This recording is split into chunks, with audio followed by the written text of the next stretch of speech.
Welcome to the Tackling College Sports Podcast, the definitive resource to help you navigate your way to play college-level sports.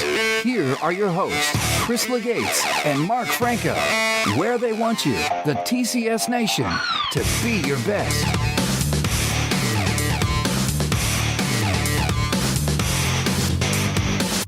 Welcome to TCS Nation, and thanks for tuning in to the Tackling College Sports Podcast, session number 8. I'm your host, Mark Franco, and alongside me is my co-host, Chris Legates, one of 2 humans to have successfully completed the Triple Lindy.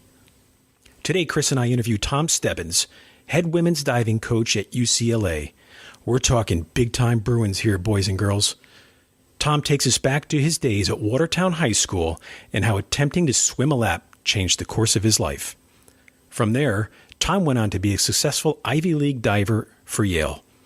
We cover a lot of interesting topics in this session, and of course get to the bottom of one very important question. Peppies or Sallies? You'll have to listen to find out. Hey, Tom, good morning. Thanks for joining us here on the Tackling College Sports Podcast. We appreciate it. Of course. Good. Thank you for having me. Our pleasure. Hey, Tom, I was doing some pre-interview work and printed off your bio, which is about 3 pages. So if I were to read this, it would probably take the entire podcast. I'm going to let you take a few minutes and summarize how you got to the position you're in currently. Well, I started, I dove collegiately at Yale. I was lucky enough to have an assistant coach who left there and became the head coach at Fordham, I think, after my sophomore year.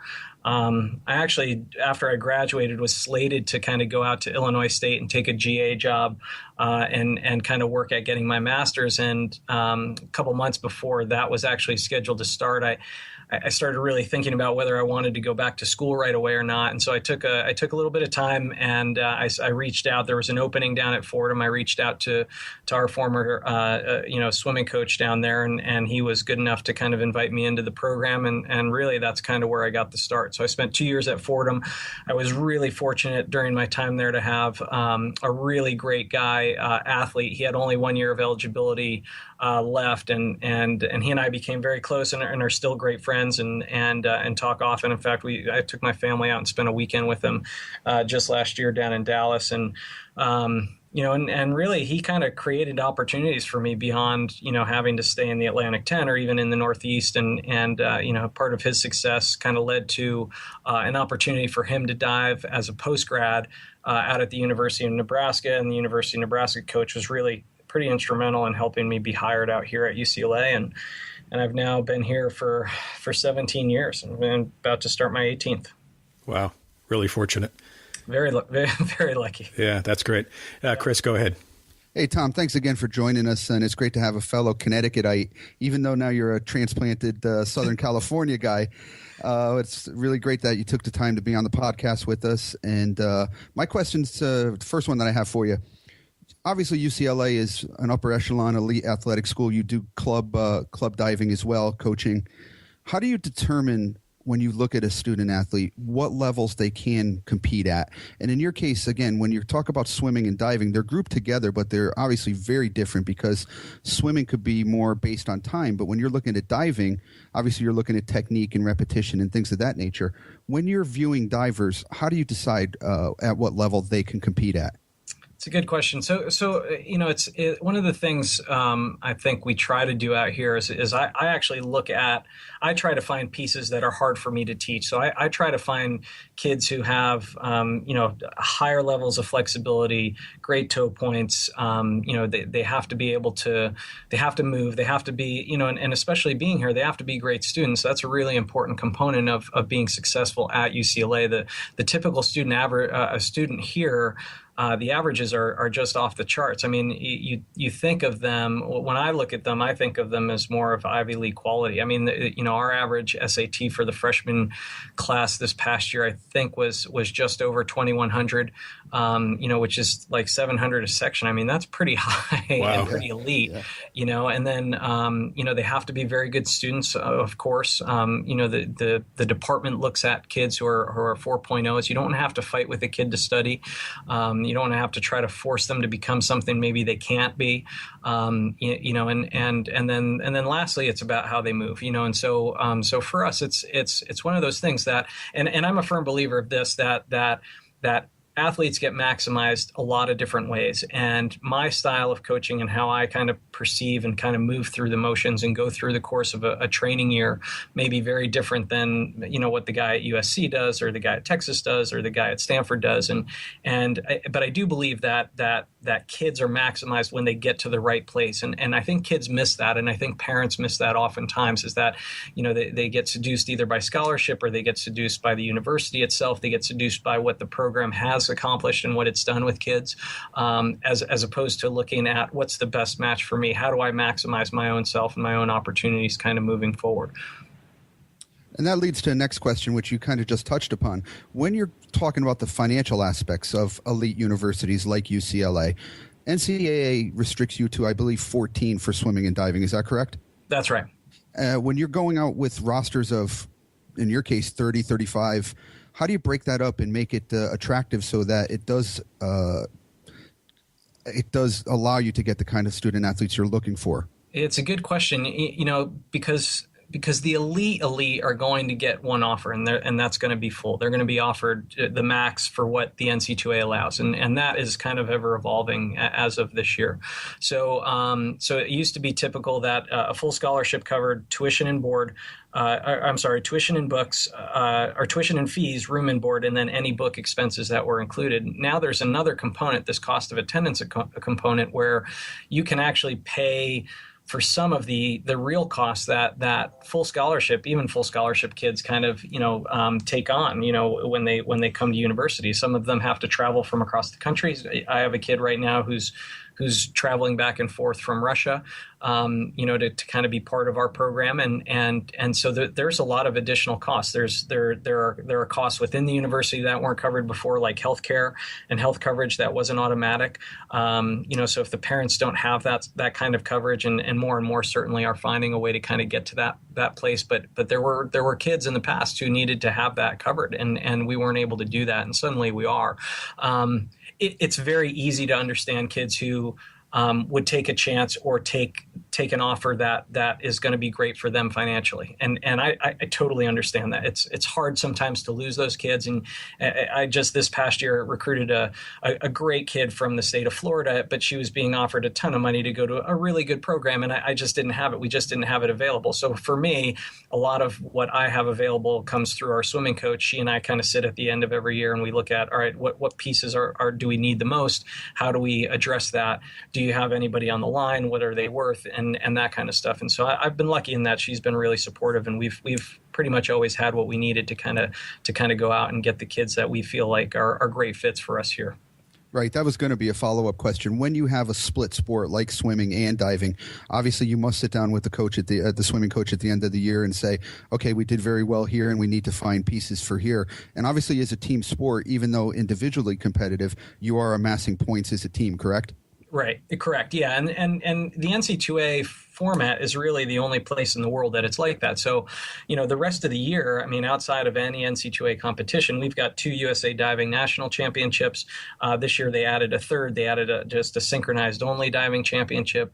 We also have a World Championship trial meet. One of my kids was qualified to. We opted not to participate. So you have all these things. And like when you look at like World Championships, like our World Championship meet that happens at the end of July, like all the diving happens in one pool, and it all happens at the beginning, and all the swimming happens at an entirely different pool, and that all happens at the end. So the NC2A world is really unique in that respect. It's very much built kind of like I guess liken it to high school swimming and diving, where you just typically you're relegated to 3 events, 3 individual events out of the 21 event format that they might compete over the course of the weekend. So there's a challenge, and sometimes I'll think that I have the best kid that's available, and sometimes she'll have the best kid that's available, and ultimately we have to kind of reconcile that and figure out a way to get as many great kids here as we possibly can. And so, especially like you noted, we're talking about a roster that carries about 35. I this year had, I think, 5 women in my program. Next year I'll have 7, and I'll only have 1 senior. So that's about as big as my area tends to get.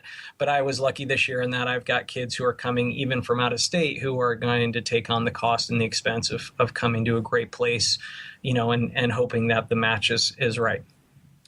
And your club program starts at what age? Oh, geez, we kind of start when they can swim. So if we can get them that early, we'll take them as young as 5 or 6. Obviously there's a lot of levels. So for the younger kids like that, they'll come in for an hour, maybe on a Sunday and just do a lesson. We hope that they grow and develop within the program, and we go all the way up to running a group that comes in 5 days a week for 2.5 hours. Awesome. Mark. I'm just curious. I want to add on to that. Tom, at what age do they start diving? Well, they can start any time. Like I said, really when they are really once they are able to swim, they can start that early if they really want to. I encourage almost everybody to kind of to vary it.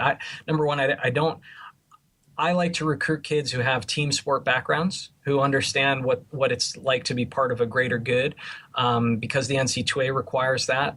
It doesn't mean that we haven't had great kids who have only dived their entire lives and that's all they've done. But when you give that kid that opportunity to develop their athleticism in a lot of different ways, maybe up until the age of 12. And that's really the first time, 12 or 13 is really the first time that we start to encourage kids like, look, if this is something you really want to do and you're serious about it, it's going to require this time. And that, again, doesn't mean that you can't participate in other sports, but it's really hard to find the time. If you're going to train with us for 2.5 hours a day at 5 days a week, finding time to do something else is going to be a challenge for you, and also give it the time that maybe it deserves or requires.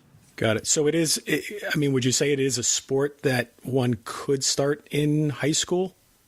There's not too many sports in fact, that's how I started. I Wow. actually didn't start until high school, and it was kind of by accident.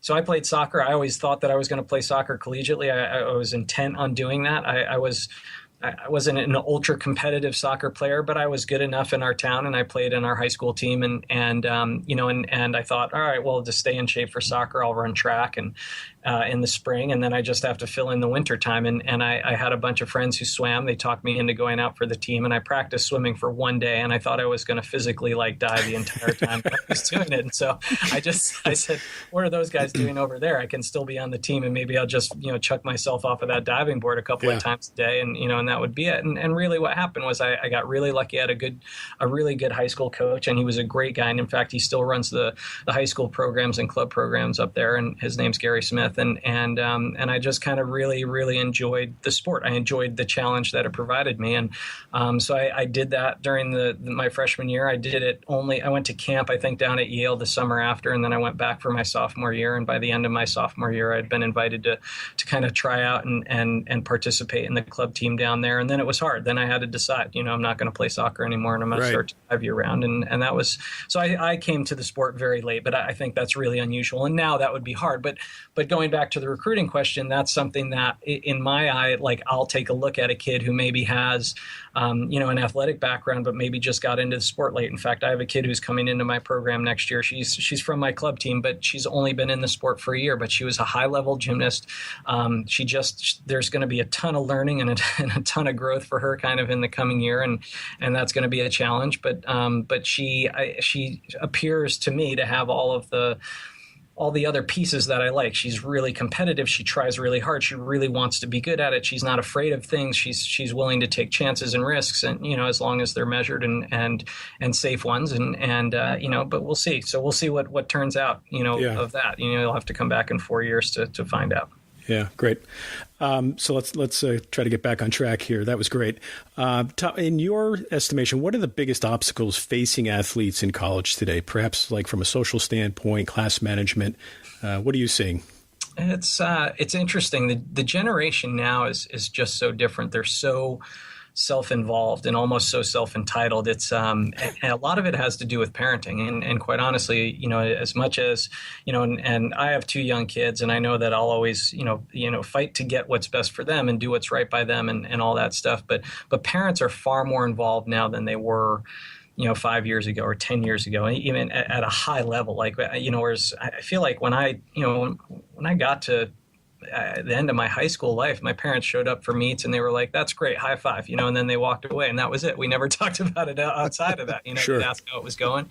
But parents now they make the phone calls, they send the emails, they do the thing, and it's like, oh, I'm not recruiting you per se. I know you're going to be part of our program at some level, but the reality is that the kids are hyper protected, and it's a very, very kind of different time, and now I'm at a place in my life where I'm of their age. I'm the same age that they are. So it's a very different, I guess, conversation for me versus the one that I had maybe 10 or 15 years ago with people who are titans of their industry and whatever business they were in and that kind of stuff. Sure. It almost seems like they're doing a disservice to the child. I would argue that there's some of that, where they don't let them work it out. They don't let them kind of go through those struggles. The kids' lives have become very easy and very manageable. And when things kind of crop up, they're not necessarily prepared. And that's not always the best way for them to go through life. It's not the best way for them to go through life. It will make things harder on them kind of later. And so, part of our job is not only to kind of make them great athletes, but is also to get them prepared for entry into the real world. And some of the time that's complex. It can be really challenging. Yeah. So, and you mentioned you're dealing, pretty much with not only elite athletes, but elite students. So is class management even an issue with you guys? I think we're lucky. I think I've always believed, and I tell this to everybody that I recruit, like, you can be as great a student here as you want to be. We have so many resources. Our department, I think, spends over $2 million per year in providing opportunity for these kids to be successful at every level academically. And so there's absolutely no reason at all that they can't be great. That doesn't mean to say that they are all great, because they certainly have choices to make. And a lot of that is just time management. A lot of that is, on Sunday, are you going to sit in the library and study for 8 hours, or are you gonna, are you not going to get out of bed until noon? Are you going to, only work for a couple hours, take a nap? And everybody's style's a little bit differently. Not to say that one is right and one's wrong, but the reality is it's just time. And what we have, we're in a quarter system school, and so rather than having traditional semesters where maybe they go from mid-August to mid-December, we start the last Thursday of September, and our fall quarter ends about mid-December. We start up the first week of January. And our winter quarter ends generally the second week of March or the third week of March, and then we start up again the first week in April, and we finish up about the second week in June, and they're just 10 weeks. So you're doing a lot of work, but you're not required to take quite as many classes. So in semester setting, you might take 5 or 6 classes at a time. In the quarter system setting, you're only taking 3 or 4 classes at a time. Got it. Okay. And so fewer classes, so there's fewer class hours, but doesn't mean that there's less work. There's still a lot of work to do, but they're lucky in that they're not filled up with, it's not 20 hours a week of class. It's a little bit more manageable, sure. Yeah, exactly. Yeah. Tom, can you also speak to the pros and cons of playing into different divisions, Division 1, 2, and 3?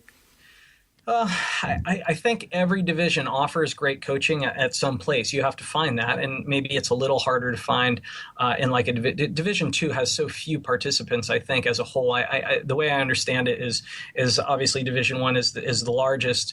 I don't remember exactly, but I think we're at around 220 schools participating in women's swimming and diving. I think Division 2 is much smaller. They might be closer to 40 or 50 schools participating, and then Division 3 I think gets bigger, and I think they're closer to 150, but and then each division has different rules kind of governing. I mean, we're lucky in that we get to work year round. I think that Division 1 kids go to Division 1 schools because they really want to maximize themselves as athletes, kind of see what happens with them, see what kind of opportunities they might have. After working at a high level kind of year round, and that's what's required in order to be competitive now at the Division 1 level. But I know that in Division 3, I don't think they're even allowed to see their kids until October 1st, and then like the last day that they're done, they're not allowed to see them again until the following October 1st, and so we're not limited quite that tightly. I mean, we have some time issue rules that we have to kind of abide by and that kind of stuff. But in large part, the kids are here because they want to be great and they want to be challenged and they want to train for, national championships, and they want to be ready to contend the next year. They want to continue kind of growing as they move through their time. They don't want to just participate. They want to be great. great, Sure. and so at least for us, and part of that is a function of UCLA, and part of it is a function of the sport, and part of it is a function of the opportunities that we have. But we're pretty lucky in that we don't contend too much with kids who are looking to just get time off. Sure. Great. Chris? Tom, you have the benefit of being a club coach as well as obviously a high-level college coach. Often, I'm sure you get asked for advice. What is the best way for athletes to contact college coaches, and when do you think that should begin? Well, our sport is a little bit different in that we're actually still hanging on for dear life to only being able to call after July 1st of the junior year. Right. Some of these other programs, I mean, I read all the time about basketball and football guys and gymnasts and tennis players and soccer players who are committing in freshman and sophomore year of high school. And I don't know how physically they're developed enough to even get a true evaluation of what they're able to do and all that thing. What we're allowed to do in our world in swimming and diving is after September 1st of the junior year, you can start having email conversations. You can't text, you can't make phone calls. The athlete and the kid is actually able to call you at any time. So they can call you in your office, they can call you on your cell phone. You can't return their call until after that time, and you can only make, you can't return their call actually until after July 1st. Before the start of the senior year. So really for us and for me, and I've had to adjust this over the last couple of years where I never started recruiting juniors until after our college season was done in March. And what's happened is there's a lot of pressure has kind of been brought on by competing universities and coaches. And if they find a kid and they really want that kid, they will start really kind of pressing them, on September 1 of the junior year. And so, not to say that that's going to always be the best time, but I think for the direction of what is happening kind of in our recruiting world, that's going to become a lot more common. And what I would say is that most of the communication should come from the student athlete. It limit the parents' kind of involvement in that. It's always a little disheartening to find out later that the mom was sending all those emails or the kid, you know what I mean? Because we get that, where you start to really delve into the process and all of a sudden, you realize that wait a minute, I thought I was having these conversations with the student athlete and you're not. You're having them with a parent, which is fine and good. But, the reality is that, you want to get to know the kid. You want to know if the kid is really interested. You want to know what their level of intent is. You want to know, that they're going to be responsive to you when they get here, that kind of stuff. So I would say that they should start in the junior year. I think that it's important that they get all of their information out to coaches. And what I mean by that is if they have result things, if they have video that they can send, if they should absolutely send high school transcripts, and because all of those things are factors in terms of what we're looking at in terms of overall recruits. And then the last thing is if they've taken any either the PSAT or the PACT or any of those standardized tests, anything that they have a test score from is also helpful in terms of determining whether they're a good match for your program or for your university. Do you utilize any of the recruiting services as well? We don't. I mean, we don't, mostly because we've got, we have in-house. For me, my world is very small. So, I mean, if there are 10 elite kids per year, you're going to kind of have contact with all 10 of them. I don't know that I've ever had anybody really come through the services. I wish I could remember some of them, but, and certainly we've looked at video that, if the kid sends the link and that's the only way you can see the video, then that's one thing. I try to tell all of my kids, look, I just like to see a practice. I don't need it to have music behind it. I just want to see you move. I want to see you make mistakes so that I can see which mistakes you do make. I want to see if you actually are coachable and whether you make changes on the next one. Kids in diving think that it has to be perfect. They have to do the perfect dive and then they have to set it to music and they have to have all these fancy graphics and stuff. And that stuff is really more of a distraction, and it's got to take a lot more time than just kind of filming a practice and sending it out. But, so for us, not so much. I don't think we actively go through those, and I know our swimming coach doesn't, but again, I mean, you might have to at some point just to get an email or get some information on kids. But social media now is so active. I mean, with Facebook and Twitter and everything else and Instagram, I mean, you can kind of find kids if you want to find them. And you spoke of the recruiting services. You and I have been now around 20 years in college athletics. When you look at it, what are some of the poorer ways you've seen athletes try to contact college coaches? to me, I get a red flag when the parents are the ones reaching out, when they're initiating all the contact.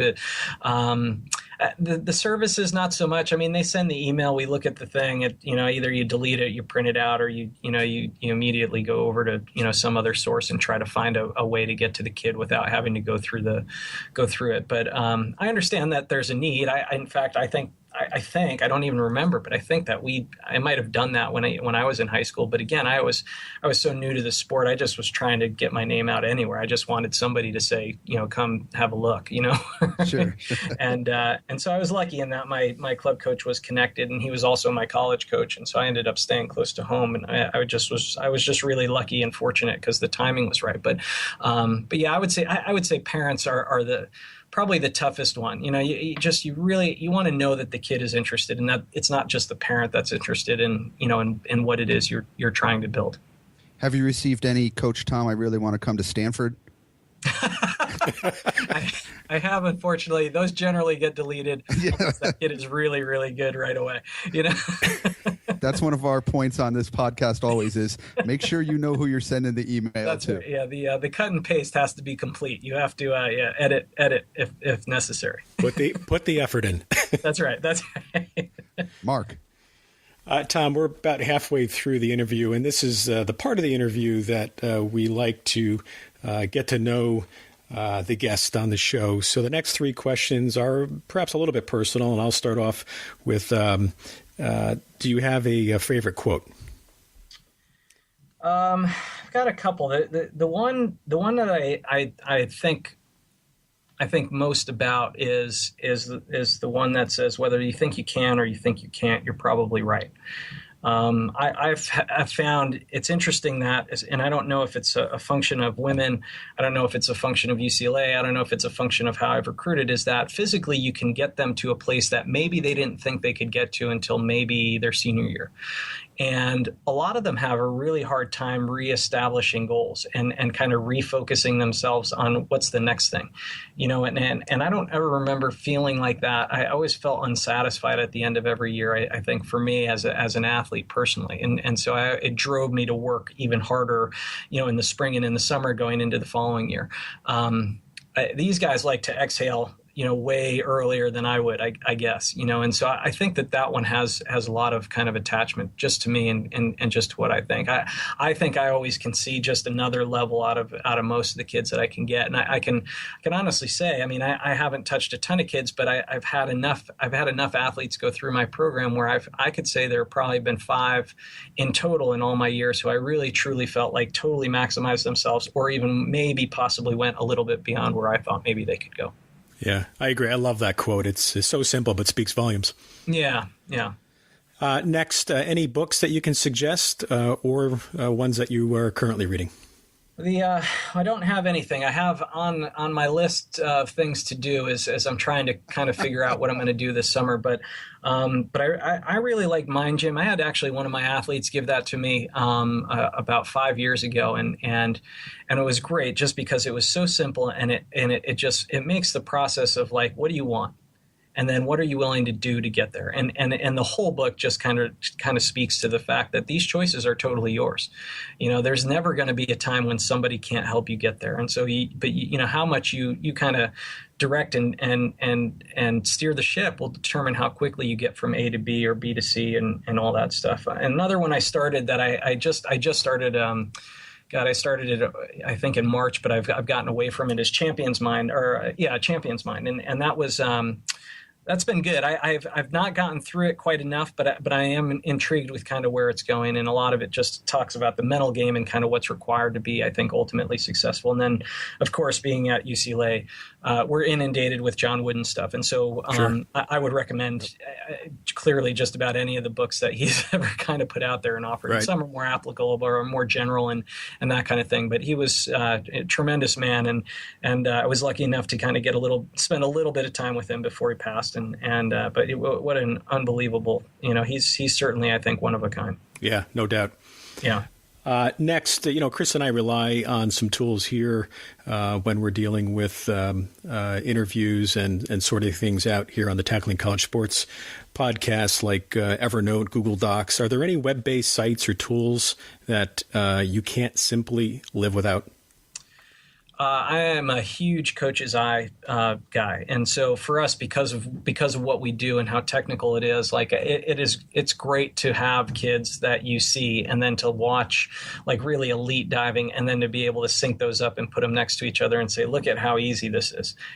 At least for her, it's not easy for you, but if you do it like this, everything gets a lot easier for you. And so for me, Coach's Eye is a critical component to kind of what we do in the day to day, and it's as easy as, I can pull my phone now out of my pocket. I can take video of one thing that they're doing, and I can say, come look at this, and I can show it to them right on deck in the middle of a practice. It doesn't require setting like an entire, block of time around like studying video and doing all those things. It's so for me, that's been the single biggest, I think, kind of growth in terms of what has helped me and allowed me to kind of see. And I used to get to see a lot more video, but my kids are now 2 and 4, 2 and 5. My daughter just turned 5 last week, and so I don't have nearly as much time to do that as sure. I like. But so that application really has been great for me. So can you just explain a little bit further on what Coach's Eye is, what it actually does? Yeah, so essentially it's just an app, and you can put it on your phone or on your iPad. You can put it on your computer. It allows you to develop a library of video, and you can just input these videos into this thing or into this app, and essentially there's a flywheel, so you can literally go frame by frame and in high def stuff, and you can break down like how deep a knee bend is. You can break down how big an arm circle is. You can break down a slight knee bend or a slight elbow bend kind of in the bottom of a loop. And now there's a side by side function. So Dartfish used to be the only application that could do that, and it was very pricey, very expensive. Coach's Eye is either free, or you can buy the I think you can buy the premium service. It's like $4.99 a year or something. So it's totally affordable. UberSense does a lot of the same kind of thing, and I have friends who like UberSense a little bit more, but I started with Coach's Eye, and I think it's just because I'm familiar with it now that I really like it. But so essentially, any video you can put in, and I can record just through Coach's Eye if I want, so I don't even have to move it. It just is in there, and I can start to kind of break it down. But it allows me to, so as I'm looking at it, I can actually draw lines. I can speak into the speaker. I can record something and kind of break down a dive for a kid if somebody's really struggling with something, and say, if you can get these 2 or 3 things to change, all of a sudden the dive will change significantly.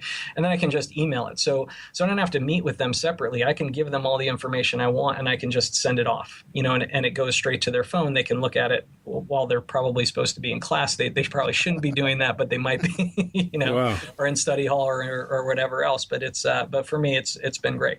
That sounds like a great app, and I assume that's not exclusive to diving, right? Is any sport? Not at all. No. Yeah. They promote it.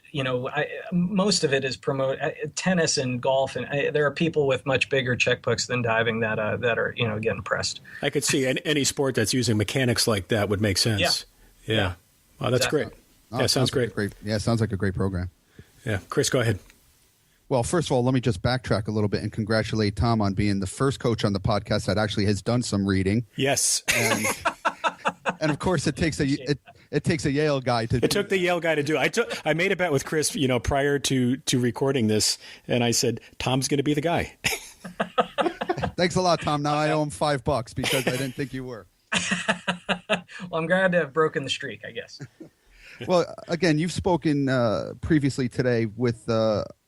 In regards to parents, mm-hmm. What is the best piece of advice you have for parents? That's a hard one.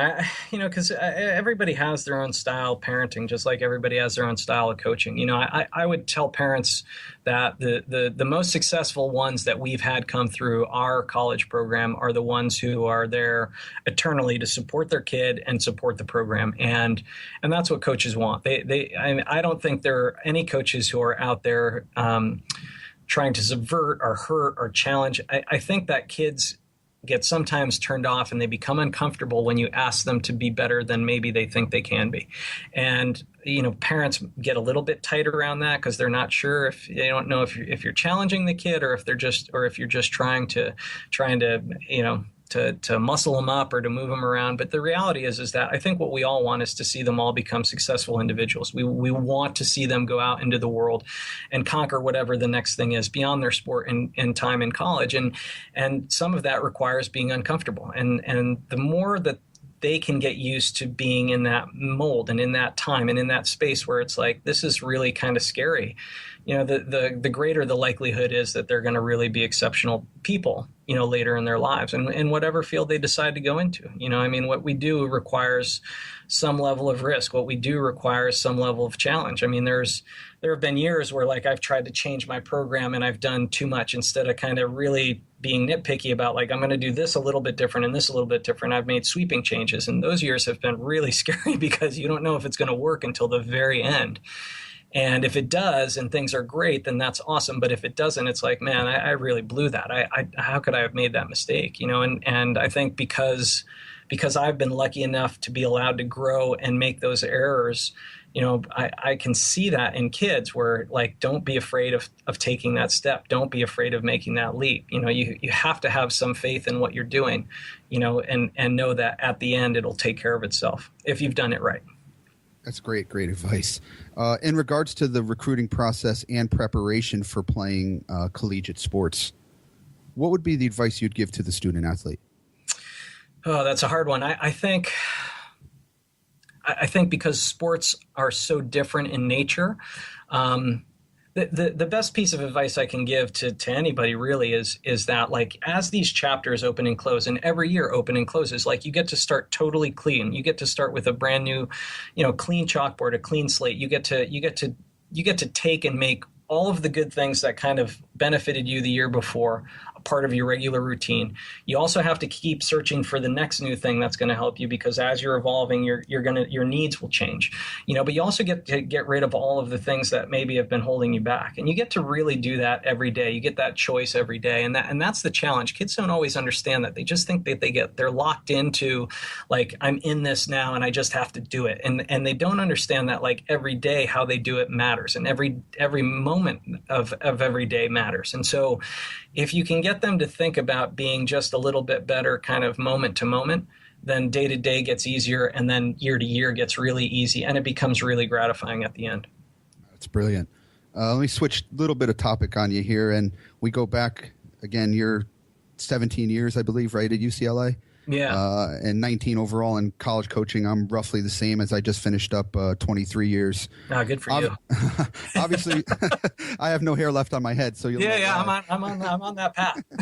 But when we go back, obviously we didn't have social media when we started coaching, and now it's a huge part of our society. What are your thoughts and take on social media and the student athlete? I would say that we've tried to do here is to educate them about the dangers, about the things. You're relatively a public figure, and for us, we're lucky. Our kids don't deal with what our football and basketball players deal with. If our quarterback throws an interception, on the 2-yard line in a game that we're down by 4, that will light up his world for the next 24 to 48 hours, and our kids don't have to deal. If my kid misses a dive, there aren't a lot of people who are saying she cost us the whole meet, that doesn't happen. So they're lucky, but at the same time, people are following and they're monitoring and they're looking for reasons to kind of blow a kid up. And that's the unfortunate part of being, I think, somewhat public, in that you just have to be very smart about what it is you put out there. Whatever you put out there is out there forever. It's not anything you can take back. Once you put it out there, if somebody catches it, it's forever. And so you have to really be smart about what it is you put out there. And for us, it gives us to me, in the recruiting process, kids have become smarter. You can't just kind of go into their Facebook profile and kind of pick around at it. Most of them are private. So you have to, and in the state of California, we're not allowed to actively friend either prospects or current student athletes. We have to, that request has to come from them to us. We're not allowed to, it's not allowed to go the other way. Not on Twitter and not on Facebook. Anything that's open and public, we're allowed to look at, but anything that's private, they have to initiate. And that's just a California state thing. this is a really different place, I think, than the rest of the country. In terms of those things. No question about that. But we've been lucky. I think that our department has gone above and beyond. We've brought speakers in to kind of talk about, hey, here are some things that have happened. These are the things you have to avoid. These are the things you have to be smart about. And I think the kids have really kind of taken to that. And I think it's really just about education. You're always out there. And the reality is that, that this is a potentially problematic, for you if you make an error and then you want to apply to a job later. If these things are attached to you as a person, for a really long time, if not the rest of your life. And I think that creates a different pressure. It also creates, it's also odd to me that people have become almost so independent. This IY generation. I mean,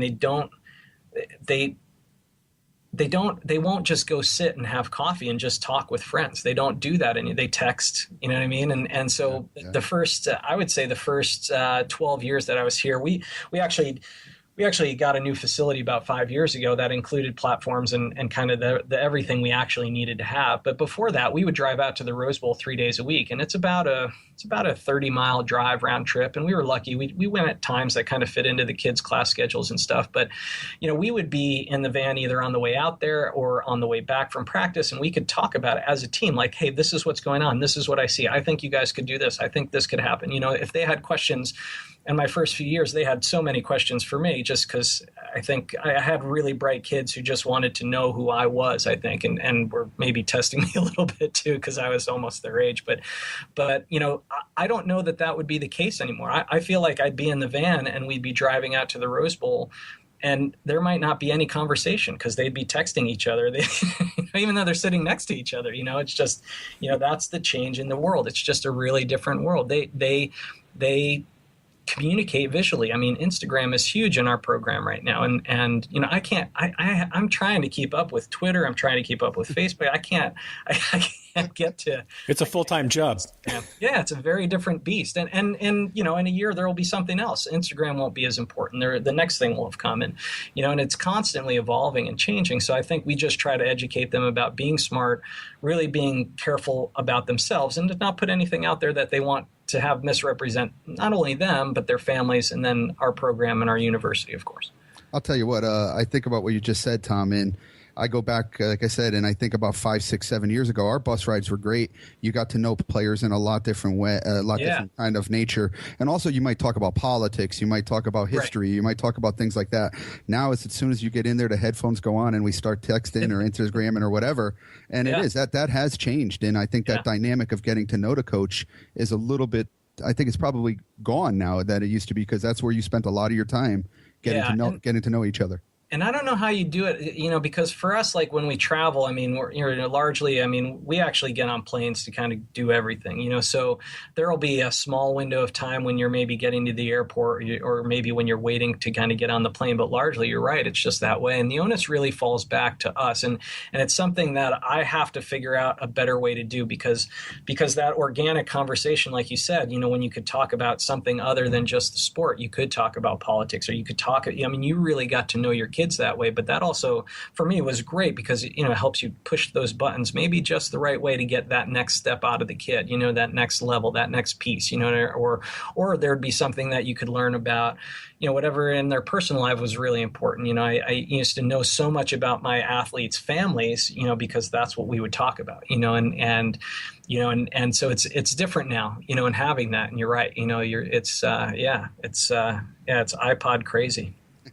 And quickly, I know we're up against time a little bit, but in a sport like diving that's so technically based, how are you using sports psychology and strength and conditioning coaches in your program?